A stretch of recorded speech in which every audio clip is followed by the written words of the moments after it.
Assalamualaikum warahmatullahi wabarakatuh. Perkenalkan, nama saya Ana Febriana.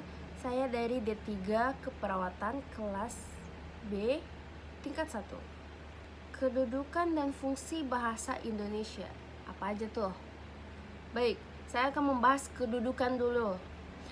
Kedudukan bahasa Indonesia itu, bahasa Indonesia di negara Indonesia ialah bahasa yang nasional atau bisa dibilang bahasa Indonesia, bahasa negara. Dan bahasa Indonesia ini untuk mempersatukan suku dan beragam budaya di Indonesia sekian banyaknya ini. Bahasa Indonesia juga digunakan dalam bentuk seperti pemerintahan, pendidikan, dan hukum. Fungsi bahasa Indonesia, mari kita bahas lagi. Fungsi bahasa Indonesia itu 4. Yang pertama, alat komunikasi antar daerah. Seperti apa tuh? Jadi bahasa Indonesia itu mempersatukan masyarakat-masyarakat yang berbeda bahasa di setiap daerah. Jadi seperti si A ketemu si B dan mereka ini berbeda-beda bahasa daerah ya. Untuk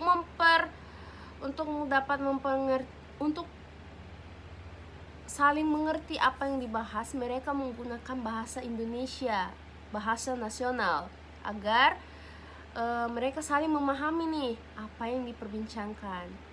Yang kedua, alat penyebar ilmu pengetahuan. Waduh, seperti apa tuh? Jadi teman-teman, bahasa Indonesia ini fungsinya itu juga ada seperti pendidikan. Di setiap pendidikan itu pasti bahasanya itu bahasa Indonesia. Tidak ada bahasa lain nih. Ada mungkin bahasa Inggris. Tapi lebih banyak itu bahasa Indonesia. Kenapa? Karena bahasa Indonesia ini agar kita memahami keilmuan dengan mudah dengan cara memakai bahasa Indonesia. Ya, agar semua dapat mengerti. Lanjut, dan selanjutnya alat pemersatu bangsa. Bagaimana tuh? Jadi agar orang-orang lain tahu bahwa beragam-ragam bahasa Indonesia, mereka masih tetap mengutamakan bahasa Indonesia untuk berbicara secara formal dan non formal. Ya, seperti itu. Bahasa Indonesia itu menjadi sebagai wadah ekspresi kebudayaan dan identitas budaya. Contoh-contoh beberapa bahasa Indonesia ini ya. Yang pertama, kedudukan sebagai bahasa nasional. Nah, ini contohnya ini seperti masyarakat atau warga memakai bahasa Indonesia sehari-hari seperti di pasar atau di media sosial. Karena di pasar kan berbagai-bagai ragam bahasa. Untuk mempermudah untuk membeli, jadi menggunakan bahasa Indonesia. Nah, kalau di media sosial, agar teman-teman yang jauh, media sosial itu kan yang bisa di luar juga, bisa di luar kota, dimanapun juga. Yang kedua ini contohnya ini seperti kedudukan sebagai bahasa negara, seperti acara resmi atau berpidato atau dokumen hukum. Nah, itu semuanya menggunakan bahasa Indonesia. Baik, ragam Indonesia. Apa sih itu ragam bahasa Indonesia? Ragam bahasa Indonesia dari pemahaman saya, teman-teman, ialah bahasa yang bervariasi, seperti memiliki tujuan komunikasi atau tergantung pada situasi dan konteks. Seperti apa itu? Seperti pembicara dan pendengar. Jadi ragam bahasa ini dipengaruhi oleh berbagai faktor seperti lingkungan, topik pembicaraan. Nah, itu ragam bahasa itu juga tergantung dari topik pembicaraan, teman-teman. Contoh-contoh ragam bahasa Indonesia apa nih? Yang pertama, ragam bahasa formal. Seperti apa itu? Jadi teman-teman, bahasa formal ini ialah situasi yang resmi. Jadi seperti berpidato, menulis surat resmi, rapat itu menggunakan bahasa formal atau karya ilmiah. Nah, itu semuanya menggunakan bahasa formal, bahasa Indonesia yang formal. Yang kedua, ragam bahasa informal. Seperti apa itu teman-teman? Informal ini seperti kata-kata yang tidak resmi seperti formal tadi. Jadi ini kata-kata yang sangat santai, seperti halo, kau ada di mana? Kau dengan siapa? Kau mau ikut jalan-jalan besok sama saya tidak ke Laswani? Nah, seperti itu. Itu bahasa ragam bahasa informal ya teman-teman. Yang ketiga, ragam bahasa berdasarkan media. Seperti apa itu? Jadi teman-teman, ini bahasa yang dikomunikasikan jadi ini bahasa komunikasi yang verbal yang cenderung ini berbicara dengan ekspresi. Nah, seperti ini namanya bahasa berdasarkan media. Jadi teman-teman jika berbicara menggunakan tekstur wajah atau tangan seperti ini, jadi melibatkan intonasi mimik wajah serta gerakan tubuh seperti saya contohkan tadi. Nah, seperti ini. Nah, ini adalah ragam bahasa media. Ragam bahasa bidang ilmu itu seperti apa sih teman-teman? Nah, itu ragam bahasa yang biasa digunakan di skripsi, artikel jurnal, dan penelitian. Nah, biasanya itu digunakan dalam di situ bahasa bidang ilmu. Ragam bahasa berdasarkan daerah ini seperti apa? Biasanya menggunakan bahasa Indonesia tapi memiliki pelafalan atau kosakata yang berbeda tuh, atau struktur kalimatnya berbeda, atau logat nih. Kalau dapat dipahami, mudah dipahami, itu logat. Jadi seperti kamu di mana? Di mana kau? Nah, itu adalah berdasarkan daerah ya, gengs. Jadi itu intonasi nada dari suara, dialek daerah itu berbeda-beda ya. Ada yang intonasinya rendah ke bawah, ada yang tinggi, ada yang bergema. Itu adalah ragam bahasa berdasarkan daerah. Itu banyak kita dapat di daerah manapun. Jadi kalian kalau ke daerah A dialeknya itu berbeda, ke daerah B dialeknya itu juga berbeda, teman. Kelima nih, ragam bahasa berdasarkan tingkat keformalan. Seperti apa itu? Jadi dia menggunakan bahasa formal tetapi juga memakai bahasa baku. Ini biasanya digunakan dalam kisah resmi atau formal umumnya, atau situasi formal. Itu digunakan dalam bidang itu. Jadi ini adalah aturan tentang cara mengeja atau menulis kata atau penggunaan huruf.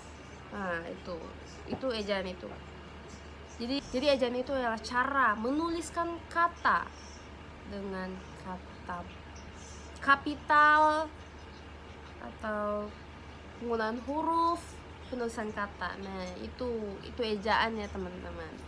Nah, contohnya ejaan itu seperti apa? Seperti praktis, PRAKTIS, praktis, bukan prakteks, PRAKTEKS. Nah, itu salah tuh, ejaannya itu salah. Saya kasih contoh kedua, KACA, kaca, bukan KACAK, kacak. Nah, itu ejaan itu salah teman-teman. Jadi ejaan ini sangat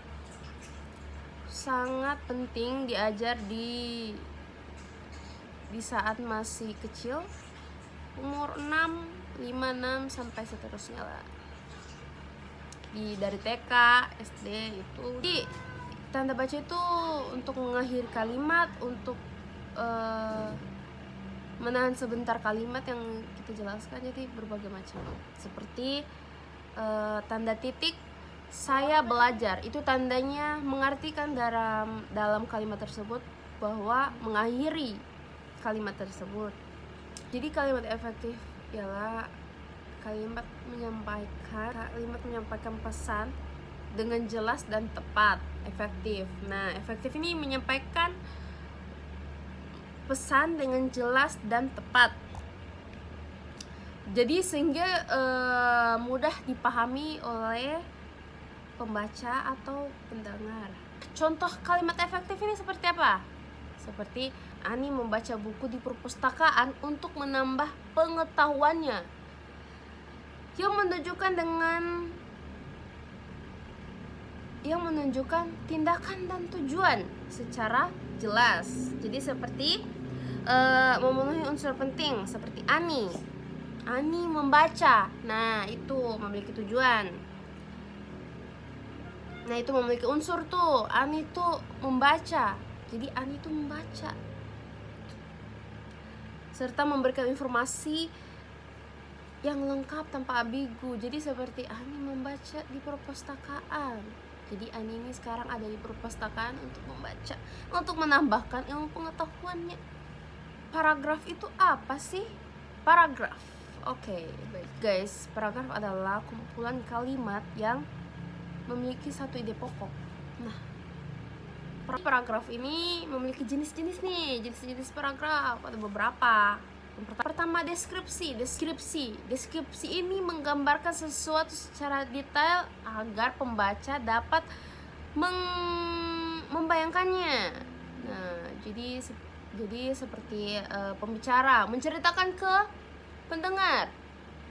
Walaupun hanya menceritakan, tapi pendengar bisa membayangkan apa yang diceritakan sama pembicara. Seperti itu. Nah, eksposisi ini apa sih? Menjelaskan informasi yang fakta dengan jelas tanpa mempengaruhi pendapat. Nah, apa tuh? Jadi seperti informasi akurat. Nah, itu. Narasi menceritakan rangkaian peristiwa secara berurutan. Nah, itu narasi. Narasi itu menceritakan peristiwa secara berurutan. Ya, persuasi ini mempengaruhi pembaca agar dapat melakukan sesuatu atau menyetujui. Nah, itu menyetujui. Lanjut, diksi. Diksi ini penyampaian gagasan agar dapat dipahami, cepat dipahami dengan jelas dan efektif. Nah, diksi ini dapat membantu memberikan nuansa dan makna yang lebih kuat dalam kalimat. Nah, itu diksi ini juga ada umum dan gesit. Nah, contohnya umum. Saya berikan contoh seperti dia pergi dengan cepat. Nah, itu cepat. Nah, kalau diksi yang khusus, dia pergi dengan gesit.